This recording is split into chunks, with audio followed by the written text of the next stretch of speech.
meeting. And then be aware that we can see reflections on this Yes, window. Debbie. So anyone here should sit. Oh, so, Camera's good? great meeting with them. Okay. I think next steps, we're gonna meet again. Okay. People were nodding their heads the whole time, and we put together And who'd you meet with? You met with Pamela? Pamela and either 10 people. Okay. I think it was their whole leadership team. Okay. Along with the doctoral students and everything. Okay. They definitely seemed keen to take another meeting. Okay. And she did mention, introducing us to the city, UPK. What would that look like? You getting introduced to the city? So the end game for us would be to sell this to the city. Right. And to have NYU just research it as part of their research mission. Got it. So direct sale to the entire city. Okay. So there's a precedent. They paid Yeah. $6 million for a curriculum called Building Blocks. To whom? It's in the budget. Wow. And then they How do you know that? That it's in the budget? in the press. Excellent. Okay. Yeah. So that clearly there's a precedent for city buys one purchase, Right. X number of schools get. And the do you know service. what the $6 million purchase for how many schools it was? Or I didn't have grant yet. did you ask them directly about it?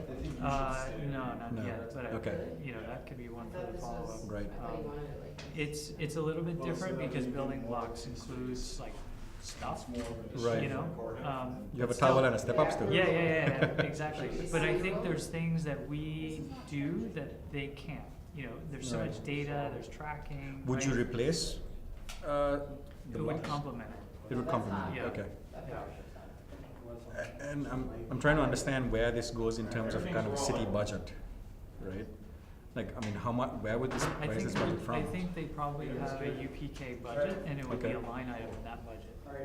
We are And $6 million is part of it. officially Yeah. ready. Excellent. Start whenever you want, guys. Yeah. Okay. So that would be, the big win. That'll be very interesting. Yeah. What do you need from me to make that go forward? Honestly, I don't think anything at this point. Okay. I mean, just the support getting through TED, getting the meetings. I think is a big step. I think the researchers intrinsically need to be on board with this, Okay. and it seems like they are. So at this stage, I think it's just continuing to work through the channels to get to the right people and. Okay. Which researchers from NYU are responsible for creating the research? Do you know? Well, Pamela's the lead, the Okay. principal investigator, Okay. right? And she has a team of. She had a team of 10 in the room today. Wow. 10 or Okay. 12. Yeah. So probably her entire team. I think that I'd have to look, but I think they have a pretty sizable budget. Okay. You know. I'm just trying to make sure that Pamela is the decision maker and there are like clear next steps involved. Well, and- so they're tasked with program evaluation Right. for the scaling up of universal pre-K in New York City, Okay. right? So their research mission is around program evaluation. Right. That said, to take a curriculum offering to the city, I think the city would want to know that the researchers have looked at this. Got it. So you first. would be certified by Pamela, so she would be influencing the decision, but she wouldn't be the ultimate She's decision not maker. the decision maker. Right. So we need to find out who the decision maker is. Right. Yeah. It would probably be the head of the UPK. And, for the and do you know city. who that is? I have her name written down. So. Okay. Okay. Yeah. Does the next step involve getting her involved? I think that's the next step with Pamela to say who's the right next meeting with, Okay. and then trying to make the right ask. Okay. For what's an appropriate next step. Okay. Is there, do they want to do additional research first? Then it starts to become a question of scale. Mhm. To what extent do we scale this? Do we start with 100 schools and research it before trying to scale it, or do we start with 500 schools based on the the strong evidence that Well, we I already would, have. I would point to the existing precedent and see Yeah. what they did, Right. right? And kind of Exactly. use the same model. They've carved a path for you already. Yeah. Just follow down that path. Yeah, Yeah. right, exactly. Okay. Anything else? So that's good. Okay. We had a great meeting with Peter Mhm. Benzavenga. He's helping us work on refining our pricing more Okay. around different tiers of pricing. Mm-hmm. School pricing versus teacher pricing versus district pricing. Okay. You know, and making sure the model works across the different implementation frameworks. Okay. And then he's also going to work with us on this demo day open labs presentation. Oh, at great. at What's a the school. nearest on the lab? So we're going to put together a one pager for him. Okay. He's going to send it out to a bunch of customer schools Smart. where he's got relationships to see if we can get someone set up Okay. with a pilot who can be a demo school. He calls them beacon sites. Okay. But you know, the idea there is to get a great school, get them up and running, and then have them be a jumping off point for other schools to observe the program. And Gotcha. And it would be on site at that school. that's the idea. Okay. Yeah, that's the ideal environment. Right. I think. I agree. So we're working on that. He's also going to take a look at some of the marketing campaigns we're preparing before we let those fly. Okay. So that's our next step. And then, yeah, those are the big rocks. We for the next 2 weeks, we also wanted to, even though channel partnerships can be dicey, Right. we think it's worth taking 2 weeks to put together a short list of potential partners, Mm-hmm.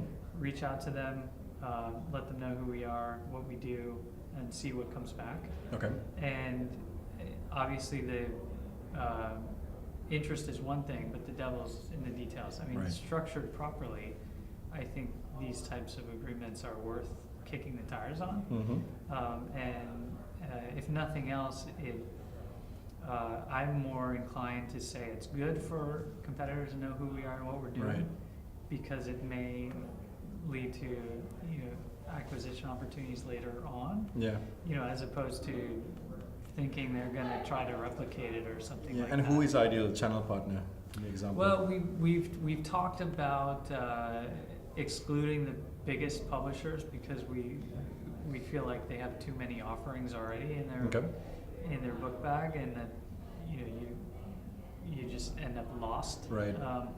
So more looking at companies around the $20 to $50 million range that have a national sales presence, Okay.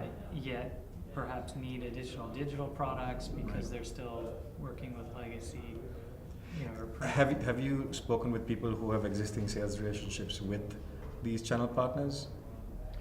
In terms of moving them over to, in terms of poaching sales staff and stuff? No, not poaching sales staff. So there exist individuals who have a portfolio of EdTech products. Right. And based on that, Independent reps.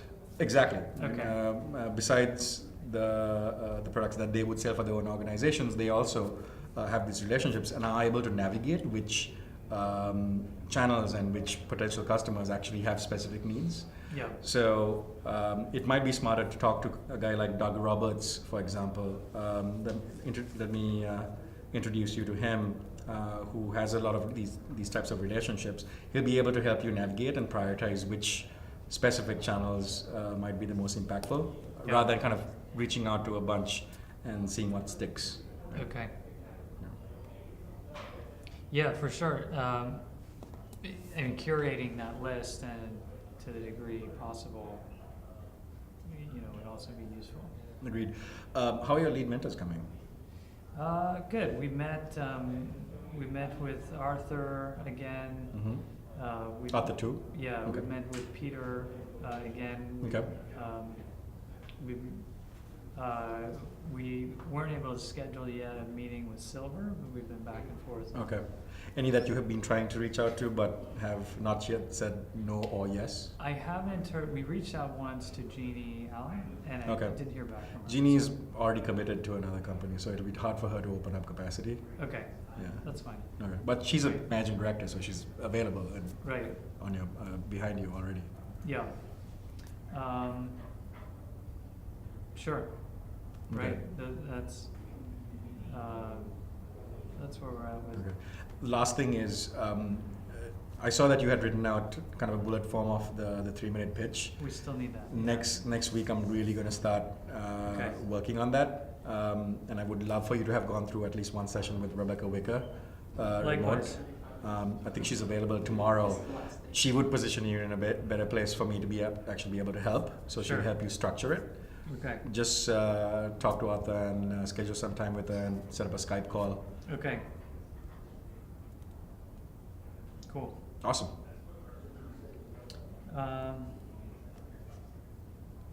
Great.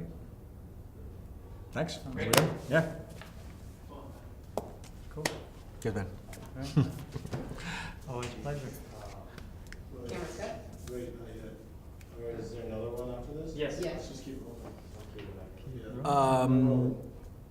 I want to pull Jonathan in as well because I think he's jumping off the phone now. Sure. Can you ask him whether he's available? Yep. Yeah, you have to sign at the bottom.